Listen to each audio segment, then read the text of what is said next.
Insight റിപ്പോർട്ടിലേക്ക് സ്വാഗതം. വാർത്തകൾ വായിക്കുന്നത് അനുവജിത്.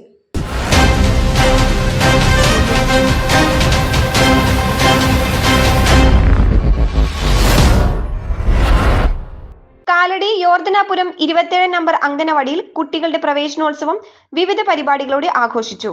കുട്ടികളെ തൊപ്പിയണിയിച്ചും പൂക്കൾ കൊടുത്തുമാണ് വരവേറ്റത്. വാർഡ് മെമ്പർ ബിനോയ് കുരൻ അധ്യക്ഷത വഹിച്ച ചടങ്ങിൽ കാലടി പഞ്ചായത്ത് ആരോഗ്യ വിദ്യാഭ്യാസ standing committee chairman Siju Kallungal ഉദ്ഘാടനം ചെയ്തു. അങ്കമാലി മുൻ block programme officer PP Pappachan master, mother sister Annie, sister Valsa, IT Chacko, ADS member Lekha Valsan, anganwadi teacher Bency Benedict, Suresh Mangalathara, Veena Vasu, Baby Ayyampilly, Geetha Unni, Ramani എന്നിവർ പ്രസംഗിച്ചു. 2023-24 SSLC പരീക്ഷയിൽ ഉന്നത വിജയം കരസ്ഥമാക്കിയ 4ാം വാർഡിലെ മുഴുവൻ വിദ്യാർത്ഥികളെയും മൊമന്റോ നൽകി ചടങ്ങിൽ ആദരിച്ചു. പുതുതായി പ്രവേശനം നേടിയ അംഗനവാടി കുട്ടികൾക്ക് സമ്മാനങ്ങളും ലഘുഭക്ഷണ വിതരണവും നടത്തി. കുട്ടികളുടെയും രക്ഷിതാക്കളുടെയും കലാപരിപാടികളോടെ പ്രവേശനോത്സവം വേറിട്ട പ്രതീതിയാണ് കുഞ്ഞുങ്ങൾക്ക് നൽകിയത്.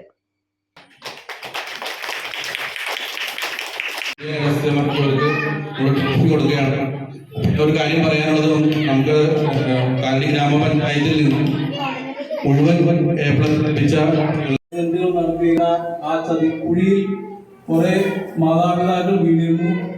എന്നാൽ ആ കാലഘട്ടത്തിലെല്ലാം നമ്മുടെയൊക്കെ പൊതുവിദ്യാഭ്യാസ രംഗം തകർന്ന് വിദ്യാർത്ഥികളില്ലാതെ പല അധ്യാപകരുടെയും ജോലിയുടെ പ്രൊട്ടക്ഷൻ എല്ലാം പ്രശ്നത്തിലായിരുന്നു. എന്നാൽ ആ കാലഘട്ടത്തിൽ നിന്ന് വീണ്ടും ജനങ്ങൾ മാറി ചിന്തിച്ചു തുടങ്ങി. നമ്മളെ സംബന്ധിക്കുന്നത് സ്കൂളുകളെല്ലാം ഹൈടെക്കാണ്. എല്ലാവിധ സൗകര്യങ്ങളും വിദ്യാഭ്യാസ രംഗത്ത് സർക്കാരിന്റെ ശക്തമായ ഇടപെടലുകളും അവിടെ വേണ്ട വികസന പ്രവർത്തനങ്ങളെല്ലാം കൃത്യമായി എത്തിച്ചു കൊടുക്കുകയും ചെയ്തുകൊണ്ട് സർക്കാർ മുന്നോട്ട് പോകുന്നു. ഈ ഒരു അവസരത്തെ നമ്മുടെ ജനങ്ങൾ തിരിച്ചറിഞ്ഞുകൊണ്ടിരിക്കുകയാണ്. അതുകൊണ്ടാണ് ഇത്തരത്തിലുള്ള എയ്ഡഡ് മേഖലയിലും സർക്കാർ സ്കൂളുകളിലും ഒക്കെ നിരവധി വിദ്യാർത്ഥികൾ ചേരുന്നത്. കഴിഞ്ഞ വർഷം തന്നെ പ്രവേശനോത്സവം നടന്ന നമ്മുടെ ഗവൺമെന്റ് കൈപ്പറ്റൂർ സ്കൂള്, മറ്റൊരു ഹരിജൻ കോളനി സ്കൂള്, അവിടെയൊക്കെ മികച്ച നിരവധി പിള്ളേരാണ് അഡ്മിഷൻ വന്നിരിക്കുന്നത്. അപ്പൊ ആ വിദ്യാഭ്യാസപരമായ കാലഘട്ടത്തിന്റെ വലിയൊരു മാറ്റത്തിന് തുടക്കം ഈ സർക്കാരിന് കുറിക്കാൻ കഴിഞ്ഞിട്ടുണ്ട്. അതുപോലെ തന്നെ ഇന്നത്തെ നമ്മുടെ ഈ കുഞ്ഞു മക്കളായിരിക്കും നാളത്തെ ഉന്നത സ്ഥാനങ്ങളിൽ എത്തുന്നത് ഇവരിൽ പലരുമായിരിക്കും. അതൊക്കെ നമ്മുടെ ഈ നാടിന്റെ ഉയർച്ചയ്ക്കും അതേപോലെ തന്നെ ഇവരുടെ ജീവിതത്തിന്റെ ഒരു ആദ്യഘട്ടമാണ്. ഇതാണ് ഇവരുടെ ജീവിതത്തിന്റെ അടിത്തറ.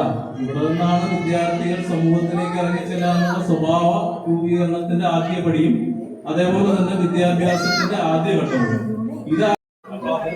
മാധ്യമങ്ങളെ അഭിനന്ദിക്കുന്നു. ടീച്ചർമാരെ എല്ലാവരെയും അനുമതിച്ചുകൊണ്ട് ഇത് ഔദ്യോഗികമായി ഉദ്ഘാടനം ചെയ്തതായി അറിയിച്ചുകൊണ്ട് ഞാൻ നിർത്തുന്നു. മറ്റൊരു വാർത്തയുമായി വീണ്ടും കാണാം.